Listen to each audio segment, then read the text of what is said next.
Sniper 42 here, just going to be a quickie, just to see what I received in the post. Came yesterday. I've already opened it up and had a quick sneaky peeky, and I will be showing you what I have purchased. Right. I shall open up and grip. It's not a lot, it's just a few bits. Just get rid of that. Only that's just the shipping information, you don't want to see that. Right.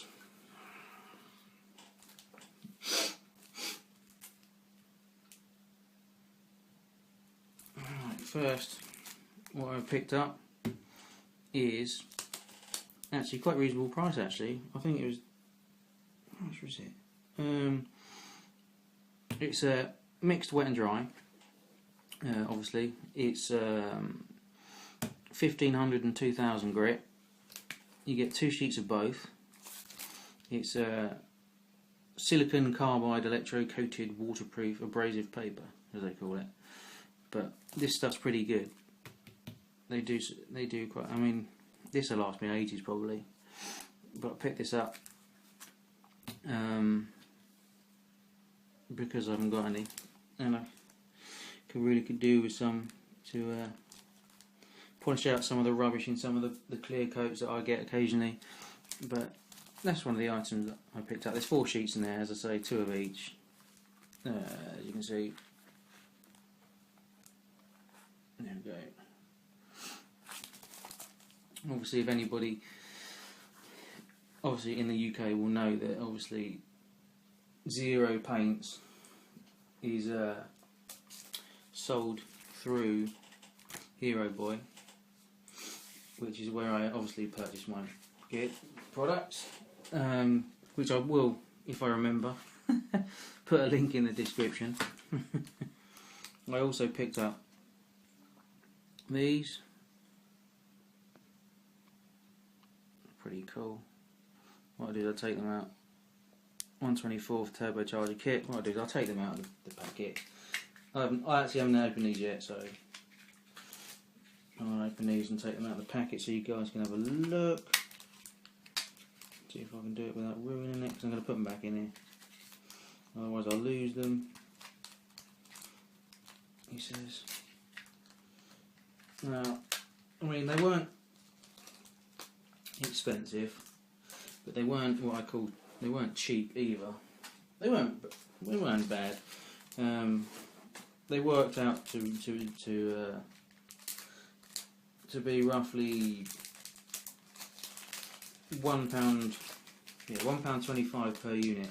So yeah, it is a little bit expensive when you only get four units, I suppose, but it's not too bad, not too bad. Let's try and get these out without destroying the bag. Here we go. What have I got there? They're all the same, yeah, they're all the bloody same. There we go. Get rid of that. Right. Don't know where. You can see that.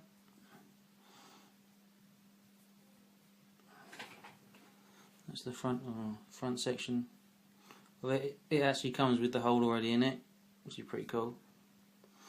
And the back section there, it's got the bolt detail on it. There's a little bit of clean up, obviously being resin, but it's not too bad. And then we have obviously the rear section, which also has the bolts in and the shaft that goes through. It's not too bad. Also, obviously, clip in there. Obviously, gonna get it then. Obviously, it's not going to go because it needs a little bit more work.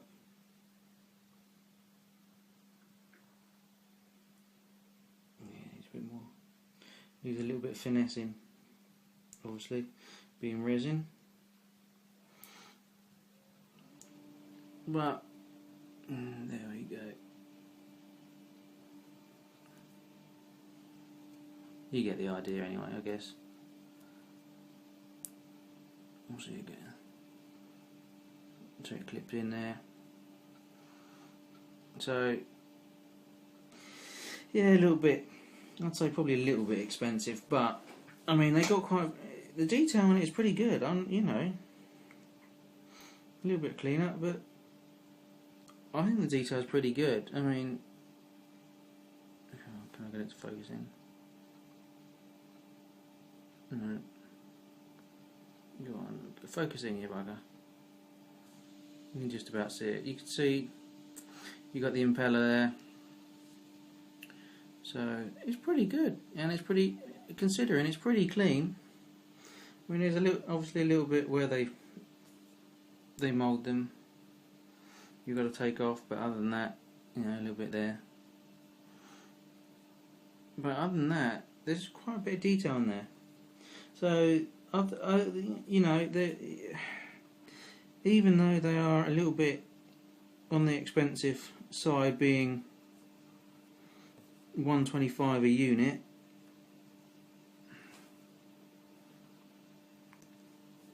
I suppose they're a little bit expensive, but it's not that much of a you know, expense when you think about, you know, half the other bits and pieces we buy for, you know, for our models, and it's quite pretty reasonable, I suppose. Yeah, so all in all, they're pretty good. Obviously, these were from hobbydesign. Blah blah blah. I obviously got them through hiroboy, but you can get them direct. They come from China. You can get them direct. There you go. They have got their own website. So yeah, I mean that's pretty much all. Pretty much what I bought. It wasn't a lot, as I said. It wasn't going to be a long video, about 5 minutes or so, just to say that. But you know, if you're in the UK, check them out. They do a range. Obviously, their paint range is Zero Paints, which is acrylic based. Well, acrylic paint based. It's an acrylic, but it's like what can I put it with? Yeah, it's like Tamiya. It's got a solvent. Also got a solvent in it as well. So it obviously you'll need the correct. It should be it's already pre-thinned, so it should be pretty good to use. I haven't used it. I know a few people who have used it, and they get killer results out of it. I've heard a few people saying that they don't get that good of results out of it, but I don't know. I am going to try it in the next month or couple of months to see what it's like. So I will be having a go at it and see what they're like. They also do a few different clears, including a 2-pack clear, and it's pretty good stuff from what I've heard. So I'm going to also probably try that out on the Skyline as well, I think, because I've got a paint job in mind that I want to do for it, and we'll see what happens. I want to try it out, see what it's like, but yeah, it's going to be a while before I do that. So, but I'm going to check them out, see what they're like, and when I find out what they're like, I'll let you guys know. So that's pretty much it. If I remember, I'll put the links to hiroboy and to the hobbydesign in the description below, somewhere down there probably. Yeah, thanks for subscribing, comment, rate, and yeah, have a great day. And I've rambled on for near on 10 minutes now, and it was only going to be a couple of minute video, same as usual, guys. But anyway, pretty good product, pretty pleased with it, quite detailed, little bit of clean up, not a huge amount. Good product. Thanks, guys.